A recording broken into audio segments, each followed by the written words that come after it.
My name is Monica Chauvin, and I will be presenting on legal issues in nursing and healthcare, specifically dealing with malpractice and negligence, which usually go hand in hand. Negligence is the failure of the RN to act in a safe way, reasonable manner, putting the patient in harm's way or at risk for injury. There is a difference between malpractice and negligence, and that is that those who are accused of malpractice have failed in their duties despite having special training and certifications. The fine line between negligence and malpractice is the case requiring an expert witness. If an expert witness needs to be involved, the failure in care is considered malpractice. These are a few things that are needed to prove negligence or malpractice. When the nurse accepts a patient assignment, they are accepting all of the duties that go along with giving care to that patient. When the nurse fails to do these duties, they are not acting in a manner that would prevent injury or harm to the patient. When the nurse does not perform proper interventions or they perform no interventions at all, the connection of the patient's injuries to the failure in care can be easily made. The reason why malpractice is so important to nursing is because there has been a recent increase in the amount of claims and judgments made in court.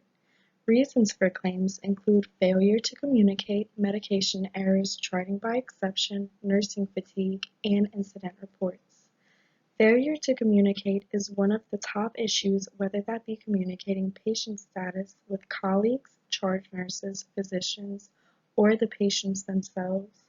Some reasons for bad communication are restrictions on time to follow up on lab work and other vital data on the patient, and nursing shortages, making it difficult for them to stay connected in a timely manner. Also, failure to follow the 6 rights of medication administration results in medication errors. When the RN is charting, only unusual or unexpected findings need to be charted. If too much is charted, then it can be confusing whenever looking back on it. So when looking at this information, the nurse wants it to tell a story about the patient. Nurses working night shifts and long hours often experience fatigue, making it hard to give appropriate and safe care. No matter what, as a RN, always file incidents reports.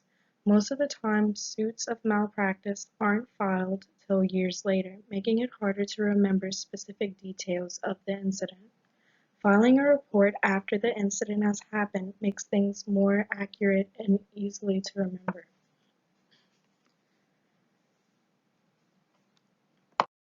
Being accused of negligence or malpractice means that appropriate care was not given to the patient, causing harm or injury to them. Being negligent of your patient violates the core of giving patient-centered care due to the fact that their needs, values, and preferences are being ignored. As stated earlier, communication errors are a main source of malpractice accusations. It is important to communicate with all team members involved in the patient's care. To avoid malpractice or negligence accusations, the nurse should give the safest and most efficient care to the patient. Following hospital protocol and safety standards can be a way to ensure the safest care possible is being given to your patient. By following the essential of professionalism and professional values, the RN can avoid negligence and malpractice suits by applying the principles of ethics, respect, communication, and accountability. Creating a set of values and morals to go by and holding yourself accountable for your actions as a nurse and having respect for your patient can help avoid legal issues, particularly involving malpractice and negligence.